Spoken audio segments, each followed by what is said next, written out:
How about that, you poor thing? I've eliminated the smell of poverty for you, so you should be grateful." With those words, champagne splashed my face with force. This occurred when I went to greet my fiancé's family. Far from being concerned about me, Jan, my fiancé, started laughing loudly as if to mock me. I quickly realized that my carefully styled hair and the clothes I was wearing had all been for naught. In the end, all I felt was emptiness. "I will therefore terminate our contract with your company." What? Upon hearing my statement, Kelly, Jan's mother, who splashed the champagne on me, and Jan himself both expressed their shock with astonishment. Before these two, who couldn't even understand what was happening, Jan's father, President Coleman, suddenly appeared. "Mr. Coleman, you had mentioned before that you planned to retire soon and hand over your duties to your son. In such circumstances, it's reasonable to reconsider how much my company can trust a future business leader. There might have been an intention to maintain our relationship through your son marrying me, but unfortunately it has backfired." After finishing all explanations, I quietly left the scene. Kelly, who had overheard my conversation with President Coleman, was too upset to say anything. Of course, this is not the end. They need to fully face the consequences of their actions. My name is Tana Hall. I am 48 years old and have never been married, remaining single all my life. I always prioritize work and cherish my alone time. Thanks to my hobbies of reading and watching movies, I have spent fulfilling days, which is why I have never developed an interest in marriage as I aged. That spring, in April, when the flowers were in full bloom, an unexpected marriage proposal came my way. The introducer was Douglas Coleman, with whom I had a business relationship. "Ms. Hall, I would very much like to introduce you to someone. How about it?" he said. Initially hesitant, I decided to meet the person after being strongly urged. That person, Jan, was the same age as me and the son of President Coleman. He is the youngest son, with several older sisters. He has come close to marriage several times before, but he remains unmarried. "I have one request, if you don't mind," I said. Our first meeting was conditional, but Jan was a polite and kind person, and I immediately took a liking to him. I started thinking that maybe it would be all right to marry him. So I suggested that we start dating. Both President Coleman and Jan were pleased with this proposal, and things started off smoothly. However, I could never have imagined that this choice would lead to an unexpected situation later on. 5 weeks into our relationship, on our third date, John said with a smile, "We're already like a couple, aren't we?" Unlike before, Jan wore a casual jacket and appeared relaxed and youthful. This time, I had switched from my previous dressed-up style to a casual pants look. Although we are both older, our feelings at that moment were as fresh as those of young people. However, as the date began, I felt something off about Jan's behavior. He often made comments that seemed condescending. For example, he took me to a slightly upscale restaurant and said proudly, "You wouldn't normally get to come to a place like this, right? It must be unusual for you." I could only respond with an ambiguous smile to his words. In fact, this restaurant is one of my favorites, and I had just visited it with a friend 3 days ago. But it would have been cruel to embarrass him on the spot, so I didn't tell him the truth. A waiter I knew nodded at my signal and pretended to be ignorant. While sitting, I noticed the watch on Jan's wrist. It wasn't a top-of-the-line item, but it was decent. "That's a different watch from before. The color is lovely, and it suits you," I complimented. Embarrassed, Jan took off the watch to show it to me. Mistaking my interest, He seemed to offer it out of kindness. Since I wasn't deeply interested, I briefly checked it and returned it, but he seemed to insist on giving it again. Feel free to take a closer look. It's not often you see something this high-end, right? No need to be shy. My reaction was not so much out of politeness as it was just a lack of interest in men's watches. Though I agreed to take it when he insisted, I felt a bit perplexed. To me, a watch is just an accessory, and I think checking the time on a smartphone is sufficient. So I mentioned his watch casually, just as I might compliment a friend's new decorative item. Many of the older people I work with wear them too, so I actually see them quite often. Thank you for showing it to me. It's nice to have something you like. At that, Jan slightly pouted and surreptitiously followed my belongings with his gaze. What caught his interest was a bag that I am particularly fond of. This bag was specially made for me at a favorite workshop, reflecting the craftsman's skill and my taste, and is very practical. It's a bit pricey, but it seemed cheap to Jan. I was wondering, don't you have a proper bag? Instead, I think you should have something more prestigious. The bag was custom made at an Italian bag store and naturally doesn't have a brand logo. In fact, the craftsman's workshop logo is branded on the bottom of the bag. However, I prefer simple designs above all, so I asked to hide it. It would be difficult for someone not accustomed to women's bags to judge its price just by looking. But I can't help but be puzzled by his consistently superior tone. Sometimes I dismiss it, accepting that he's a sheltered son who doesn't know the world, but the feeling of discomfort doesn't easily go away. At one point, I thought about reconsidering marriage, but since we've only met 3 times, it seemed too hasty to decide on a separation. So, I decided to wait and see how things would unfold. Since then, we have continued dating. Jan does show some immaturity at times, but he is essentially an honest person. He no longer exhibits the unnatural behavior he showed before. No one is perfect from the start. If you have patience and gradually find harmony, love will eventually grow, said an older female celebrity on a show I watched for distraction. I found some truth in those words.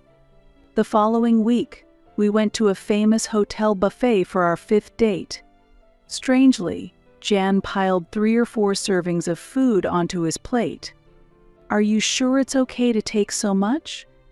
It would be a waste if you can't finish it," I lightly commented, to which he suddenly burst into laughter.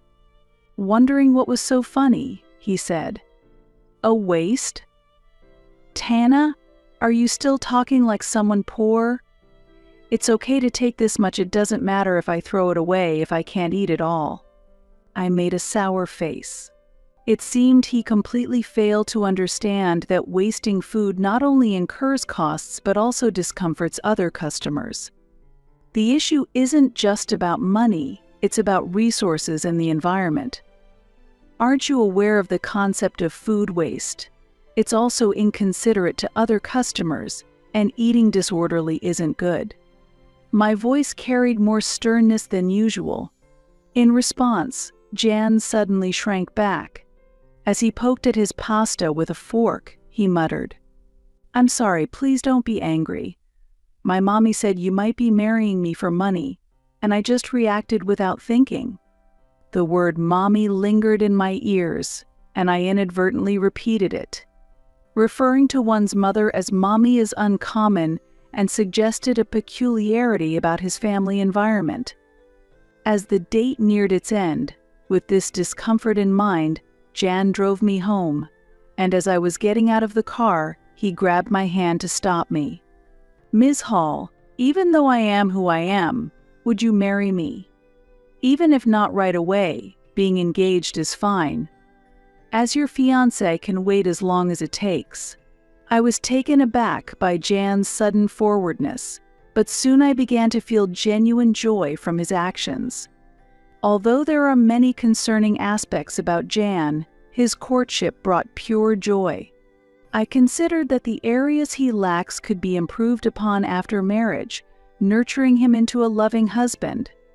3 months had passed since we met, and I felt it was the right time to move forward. Let's grow together by complementing each other. We both have flaws and differences, so let's talk a lot and resolve them, I said with teary eyes, moved by emotion.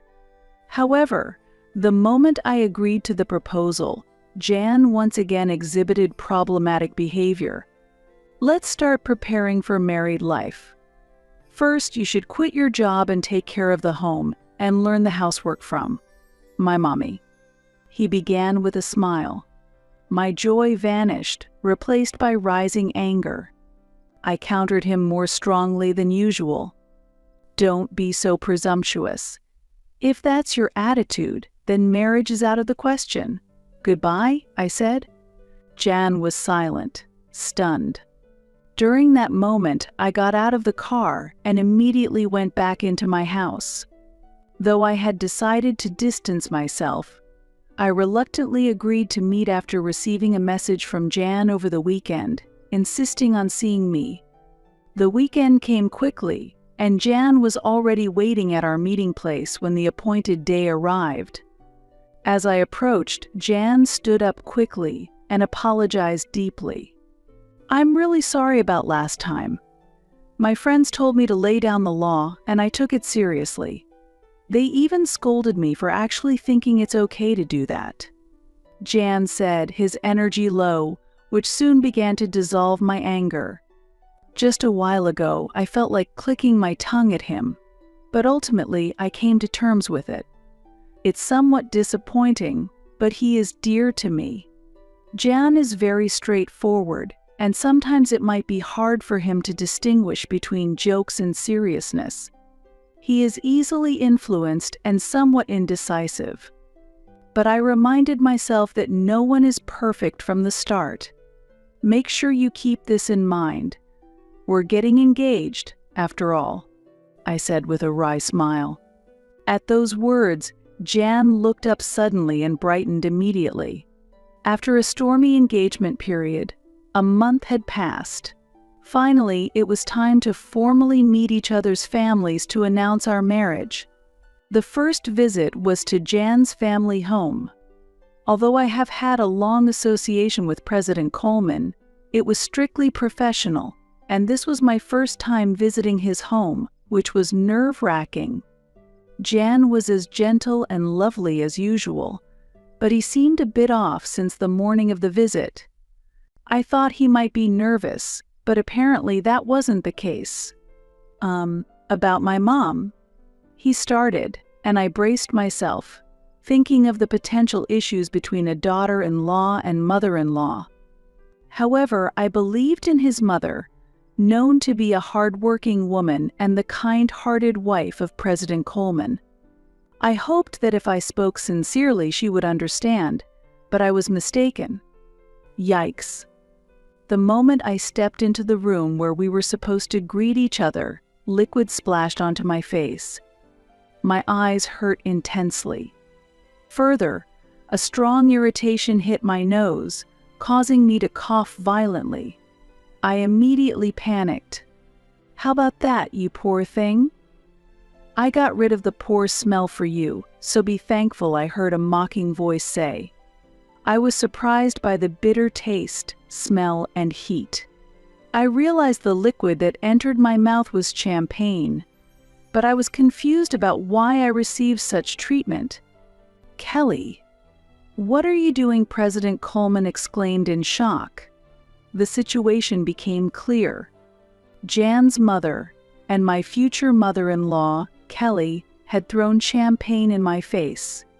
It seemed the earlier mocking voice was also Kelly's. I remembered how Jan had previously looked down on me as poor. I realized that this attitude might have come from Kelly. Ahaha. What's the matter, Tana? You're all wet. Funny, isn't it? Go mommy, typical of you. Jan laughed loudly. At that moment, I realized that everything up to this point had been in vain. Only emptiness piled up in my heart. I will therefore terminate our contract with your company. What? At my statement, Jan and Kelly both exclaimed in surprise. They hurriedly looked at each other and seemed to be discussing something in whispers. Whether it was about our business dealings or something else, I was not involved as an outsider. I merely speculated about their conversation. At that moment, there was one person who remained quietly. That was President Coleman, who, without a word, looked pale and wide-eyed. I turned to him again, thanked him, and began to speak. First of all, President Coleman, I would like to thank you for your cooperation so far. It must be due to the condition we agreed upon that such an incident did not occur before. Then, when I turned to speak to Kelly and Jan, Kelly looked at President Coleman with a doubtful expression and then stared at me sternly. Meanwhile, Jan watched Kelly's reaction while looking at me. I continued quietly. This may be an unexpected statement for them, but I hope they listen carefully. One condition of accepting the matchmaking was that I would not reveal I am the president of a company until the marriage was decided. I thought my title might get in the way. My connection with President Coleman was born out of significant business transactions that I had built over the years while focusing on my business. I picked up my business card. Naturally, it listed my company name and position. Those not involved in management might not know the details of our transactions, but they would at least understand the title. Hello again, Mrs. Kelly. Thank you for all your help so far. This is my position. I have been working with your husband's company for over 10 years. Currently, my company is probably your biggest client. I wonder what percentage of your company's sales we represent. When I handed over my business card, Jan turned pale with surprise. He worked in his father's company, and seeing my company name should have made it clear who I was. To President Coleman, I am not just any business owner. I am the owner of one of his most important business partners. Therefore, I wanted my profession hidden initially to truly assess Jan's character. When choosing a lifelong partner, I want to see the real person, not just superficial behavior. I cannot afford a contrived attitude because it could affect the fate of a parent's company. Thus, I was introduced merely as someone I met through work. I wore fake glasses and significantly altered my makeup and hairstyle for our dates. While the disguise served as a temporary amusement, in retrospect, it was a waste of time. I'm sorry, President Coleman, but I must decline this proposal. This concerns marriage, and also, we need to pause our transactions to reassess the situation, I stated, then sat down to face President Coleman. Afterwards, I explained the situation as calmly as possible. President Coleman turned pale upon hearing my words and stuttered, "The transactions are affected? That can't be right," but his reaction seemed forced. I shook my head firmly, indicating that my decision was final. However, wanting him to understand that my decision was not based on a fleeting emotion, I continued in a calm voice.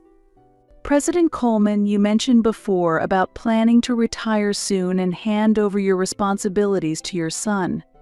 In such circumstances, it makes sense to reconsider how trustworthy a future business partner can be. There might have been an intention to maintain our relationship through your son marrying me, but unfortunately, it has backfired. Right after graduating from university, I started my own company with some friends.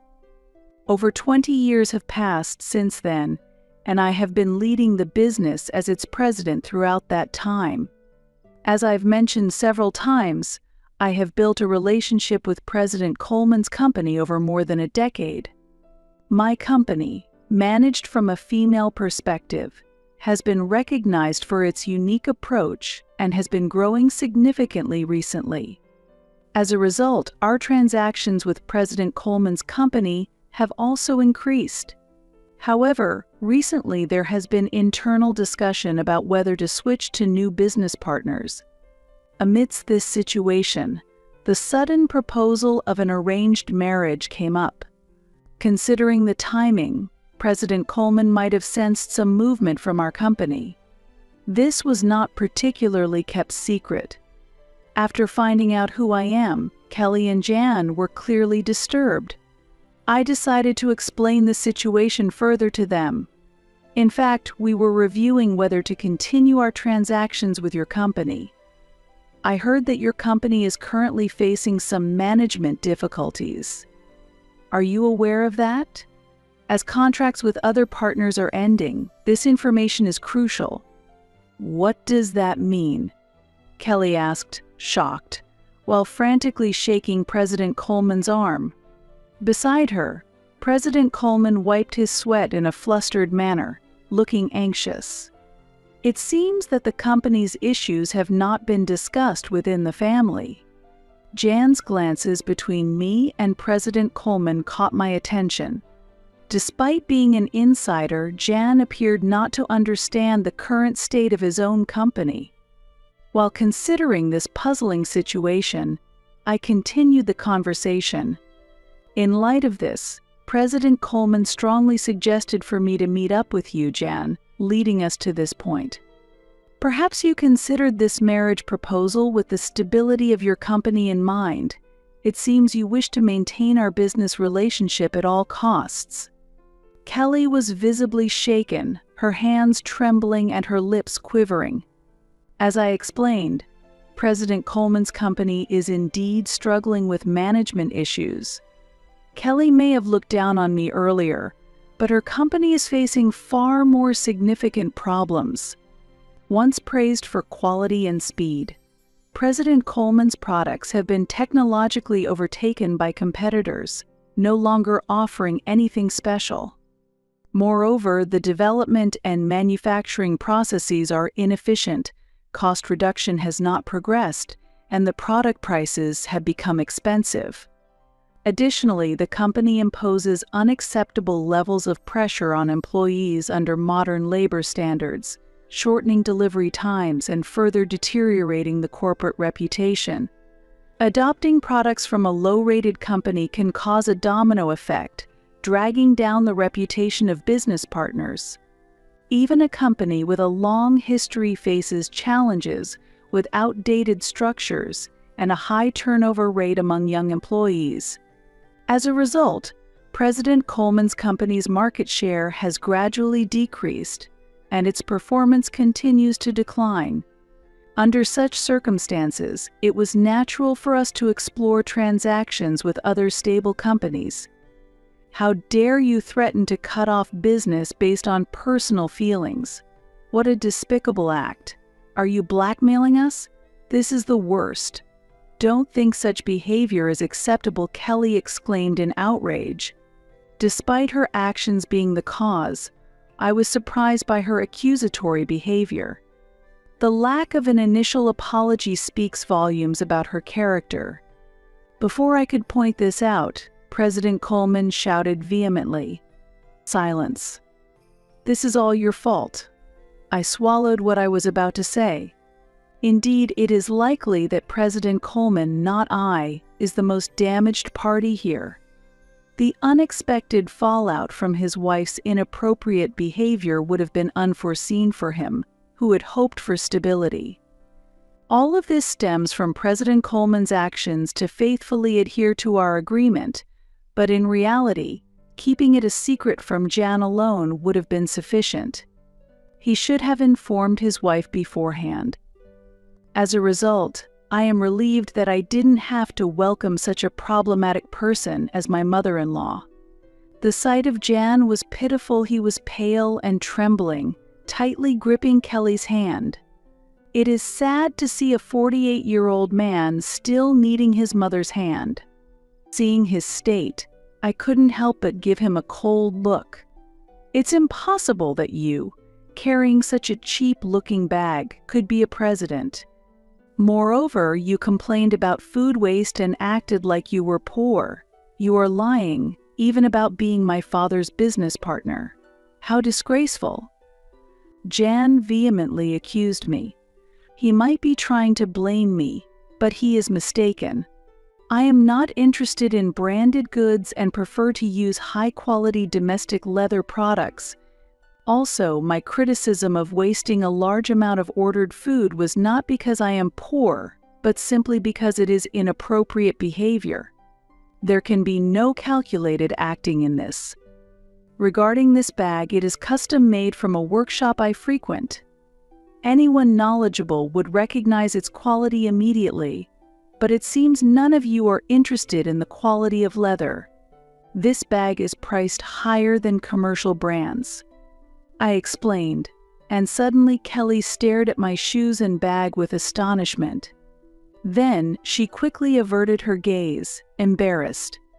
"Clearly, it's a matter of those who know, understand," I continued. "Furthermore, ordering a large amount of food and not being able to finish it is not only wasteful but also disrespectful to the restaurant. It is unreasonable and inappropriate behavior. Moreover, the fact that I am your father's business partner is true. What would it mean if the presidents of the companies doing business with each other did not know one another?" Jan seemed dissatisfied and unconvinced by this discussion. President Coleman frowned at his son's behavior. When we confirmed that we knew each other, Jan looked down without a word. His clinging to Kelly appeared extremely childish and out of place for his age. Faced with his immaturity, I couldn't help feeling how disappointed I was. "If your company abandons us, we will be on the brink of bankruptcy. Please forgive us." President Coleman began to apologize profusely. This clear statement from him seemed to finally make Kelly realize the situation. Realizing the gravity of his actions, Jan turned pale and began to tremble. "Mommy," he said with tears in his eyes, clinging to Kelly in his distress. However, Kelly was unable to respond in any way. Witnessing this scene, I breathed a deep sigh of relief from the bottom of my heart. I deeply regretted ever considering sharing my life with such a person. Thinking that because he was honest, I could correct him and make things better, now seems like a naive thought in retrospect. "I'm so sorry. I'm so sorry." President Coleman repeated his apologies over and over without actually proposing how to address the situation or how to make them reflect. This could easily lead to severing ties on an emotional basis. Therefore, I was forced to make specific remarks about the engagement. "Let's address our engagement. I cannot consider marrying someone whose mother behaves so rudely. Moreover, he did not try to stop his mother and even laughed along with her. I hope you understand why the engagement should be called off." President Coleman listened, repeating words of affirmation. I continued the conversation. "Thank you for understanding. Until yesterday, I believed in Jan's potential for improvement and proceeded with the engagement, but now I feel relieved that our relationship has been dissolved." Furthermore, I provided specific examples of Jan's behavior. For instance, his frequent quoting of his mother's opinions, saying, "Mommy said so," and then his behavior of calling his mother mommy at nearly 50 years of age. He often uses his mother's opinions as a shield to justify his improper behavior. However, his weakness becomes apparent as soon as I point out these issues. He quickly becomes disheartened. There were countless examples of these behaviors. President Coleman was astonished, his mouth agape. Kelly also showed embarrassment. However, Jan himself seemed not to understand what part of his behavior was problematic. Regarding calling off the engagement, "Is there any fault on my part?" I asked. President Coleman shook his head, almost imperceptibly. His actions seemed pitiful. I paused to calm myself and took a deep breath. I will divorce my wife. Jan will also have to move out with her. The company's operations will be taken over by competent staff, so please do not abandon us. Help us. It appeared that my deep breath had made President Coleman anxious, and he suddenly began to declare his intention to divorce Kelly. What? That's not possible. I can't manage my life without this marriage. Kelly cried out in shock. After that, Jan and Kelly both raised their voices at President Coleman. Why didn't you tell us beforehand? I am innocent. Why am I being kicked out? The problem is only with Mommy. I am not involved. Their simultaneous protests stirred up the room. Becoming fed up with everything, I finally let out a real sigh. Well, as you wish. Thank you for your time. I will take my leave now, I said to President Coleman alone and quickly left. I needed to go home and take my high-quality clothes to the dry cleaners right away. Otherwise, the champagne stains would set and render them unwearable. Jan stopped his protest and wept, seemingly accepting the situation. Kelly tried to retort but was silenced by a stern reprimand from President Coleman. However, she still appeared to grit her teeth in dissatisfaction, looking far more determined than her son. 5 months after the unpleasant incident with the 3 members of the Coleman family, as predicted, President Coleman resigned from his position. It was not just a retirement, but a resignation taking responsibility for the deteriorating performance of the company. The main reason for the decline in performance was the termination of the contract with our company. A former subordinate who took over as the new president conducted a comprehensive review of the operations. Breaking away from family management was well received, and external evaluations improved. He was proactive in developing new products, and the results were beginning to show. At this rate, resuming the interrupted transactions might be imminent. Furthermore, President Coleman and Kelly officially divorced. Jan moved out with Kelly as anticipated and started a new life together, but rumors persist of daily conflicts between them. The once close relationship between mother and son might have been based primarily on financial comfort. After being expelled from his father's company, Jan quickly fell into unemployment. Unable to bear Jan's financial dependence, Kelly left him in President Coleman's care and disappeared herself. I heard she now lives alone in an old, low-rent apartment, mourning her fate. Kelly once boasted of her lavish lifestyle, but it seems her behavior actually pushed many people away. Now, she has neither helpers nor friends and has become a lonely figure. About a year after President Coleman's retirement, I had a chance encounter with the former president. When I visited his former company, I unexpectedly ran into him. I am very sorry for the great inconvenience I caused before former President Coleman said. He had generously transferred half of his property to Kelly. However, the main reasons for her financial troubles were Jan's demands and Kelly's continued extravagant spending. Unfortunately, this is nothing but personal responsibility, and sympathy is hard to come by. Former President Coleman initially planned to keep Jan at a distance. However, he was shocked to learn that his nearly 50-year-old son did not even know how to boil water, and eventually, they ended up living together. He seems to be firmly educating Jan, including making various decisions within the household, as Jan had completely depended on Kelly. I feel that I have not properly looked after my son and wife until now. This is the misfortune I created for myself. Although it's late, I am deeply reflecting. I think I also did some wrong things to Kelly. Fortunately, the company did not go bankrupt, and I am relieved. said the retired President Coleman. Now staying at home, he is seriously engaging with Jan for the first time. Jan, facing unprecedented challenges with household chores and part-time jobs despite his age, seems to frequently cry. I can only hope that he becomes a decent person. However, I myself do not wish to have any more dealings with him ever again. 3 years have passed since then, and my company is doing very well. My performance has improved compared to before, and the stock price has also risen. Regarding my personal situation, I am no longer considering marriage. I had already informed my parents when I got engaged, and I explained everything thoroughly when the engagement was dissolved. When I shared the details, they supported my decision to stay single rather than approving my involvement with such a person.